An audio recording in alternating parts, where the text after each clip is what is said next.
बघा, अतिवृष्टीमुळे झालेलं जे नुकसान आहे त्याची पूर्णपणे भरपाई झालेली नाही. मी त्याच्यावरती लक्षवेधी लावली होती, पण ती लागली नाही. पण आज संध्याकाळी मी आपले अध्यक्ष साहेब आहेत त्यांना ती विनंती केली की साहेब, जे लक्षवेधी नाही लागलेले आहे त्यांचा लिखित रूपी उत्तर आपल्याला देण्यात यावं.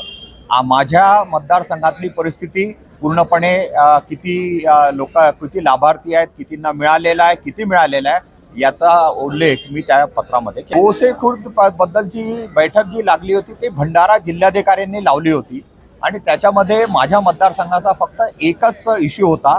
तो होता आपला चिचघाट, नवेगाव चिचघाट उपसा जलसिंचनची जी योजना आहे त्याच्यामध्ये राज्यपालांची मान्यता त्यांना मिळालेली आहे आणि ते मग पुढे नेऊ.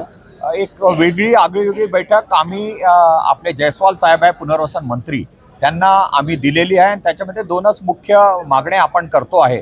बाकी सगळं पैशाची मागणी आपण करतच असतो, पण त्याच्यामध्ये दोनच मागण्या करतो आहे की आता आपले जे गोसीखुर्दचं जे धरण आहे त्याची उंची वाढवल्यानंतर अनेक रस्ते जे आहेत ज्याच्यावरून आज शेतकरी येणं जाणं करत होता ते सगळे जलमग्न झालेले आहेत आणि मग त्यांना पर्यायी व्यवस्था कशी करून द्यावी.